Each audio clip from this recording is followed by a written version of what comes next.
Thanks very much for joining me. You know, in the midst of these unprecedented and crazy times, government shutdown, Trump's devastation of healthcare in America, climate change, the move toward authoritarianism, the horrific war in Gaza, the growth of oligarchy, etc., etc., etc. I want to take a few minutes talking about another issue of enormous consequence that just doesn't get the kind of attention I think it deserves. Everybody agrees that artificial intelligence, AI, and robotics are going to have a transformative impact on our country and the world. There is very little disagreement about that. There are, however, very strong disagreements as to what those impacts will be, who will benefit from these changes and who will be hurt. So here is my take. Some of the very wealthiest people in the world, including Elon Musk, Larry Ellison, Mark Zuckerberg, Jeff Bezos, and others, are now investing hundreds and hundreds of billions of dollars into these revolutionary, transformative technologies. Now, why is that? Why are they doing that? Is it because they want to improve the standard of living of the 60% of our people who live paycheck to paycheck, Americans who are struggling to pay for groceries, healthcare, housing, education? Maybe. Maybe they are staying up nights worrying about the working families of America. But I doubt it.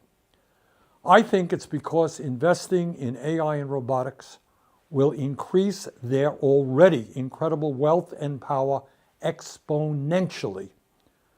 Among other impacts, the artificial intelligence and robotics being developed by these multi-billionaires will allow corporate America to wipe out tens of millions of decent-paying jobs, cut labor costs, and boost profits. The result? The wealthiest people in the world will get even richer while working families lose their jobs and their income. And unless we act, here is, in my view, I don't claim to have all the answers, but in my view, this is what is likely to happen in the next 10 years. Now, as a member of Congress who vigorously opposed the disastrous trade agreements that decimated communities throughout this country, I, like most Americans, want to see manufacturing rebuilt in the United States of America.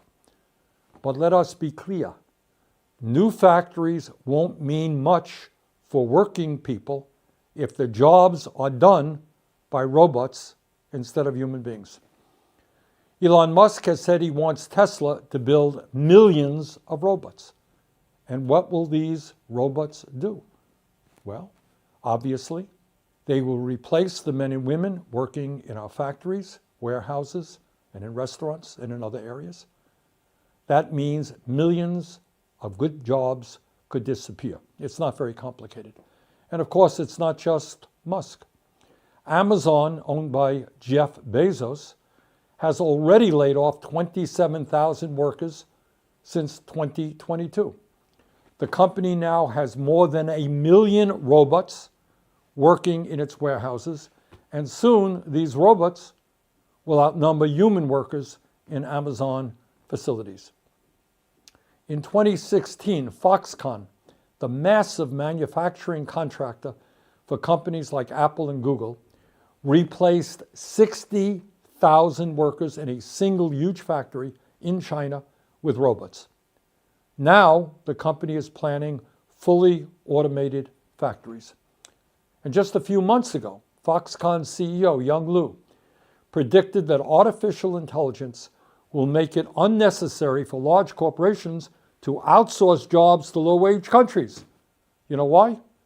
Because robots will be doing most of the manufacturing work. However, it is not just manufacturing jobs at risk. Most of us want to see the United States develop a strong, clean, and efficient transportation system, including the production of millions of new cars, buses, and trucks. But if Musk and others get their way, those vehicles won't be operated by truck drivers, bus drivers, or taxi drivers. They will be driverless vehicles. Millions of jobs in transportation will be eliminated. This is not science fiction. It's already happening. FedEx is using driverless trucks to haul heavy loads along the I-45 corridor between Dallas and Houston through a company called Aurora. Walmart is using autonomous trucks for short-haul deliveries in Arkansas through a company called Gatik. Kodiak Robotics has partnered with IKEA to conduct driverless deliveries in Texas. Waymo is operating self-driving cabs in Los Angeles, Phoenix, San Francisco, Atlanta, and Austin. We all want to see more startup companies and small businesses, but for workers, that will mean very little if half of all white-collar entry-level jobs are eliminated over the next 5 years. And that is exactly what has been predicted by Dario Amodei, the founder of Anthropic, one of the leading AI companies in the world. As the ranking member of the Health, Education, Labor, and Pensions Committee, I just released a report finding that AI, automation, and robotics could replace nearly 100 million jobs in America over the next decade, including 40% of registered nurses, 47% of truck drivers, 64% of accountants, 65% of teaching assistants, and 89% of fast food workers, among many other occupations. And as bad as that may seem, I'm afraid it could be an underestimate. In June, the CEO of Ford, Jim Farley, predicted that AI could eliminate, quote, literally half of all white-collar jobs in the U.S., end quote, within the next decade. That's Jim Farley, Ford. Elon Musk said this year that as a result of AI and robotics, quote, probably none of us will have a job. If you want a job, that's kind of like a hobby. You can do a job. But otherwise, AI and robotics will provide any goods and services you want, end of quote. Earlier this year, Bill Gates predicted that humans, quote, won't be needed for most things, end quote, such as manufacturing products, delivering packages, or growing food over the next decade due to AI. So, my friends, here is a rather big question. If Musk and Gates and others are only half right in their predictions, what happens to the tens of millions of Americans who no longer have employment because they can't find jobs that don't exist? In this brave new world, how do these Americans pay for health care, food, housing, and the other necessities of life? But it's not just economics. Work, whether being a janitor or a brain surgeon, is an integral part of being a human being. The vast majority of people want to be productive members of society and contribute to their communities. What happens when that vital aspect of human existence is removed from our lives? Further, and now we get into some pretty deep stuff, the rapid developments in AI will likely have a profoundly dehumanizing impact on all of us.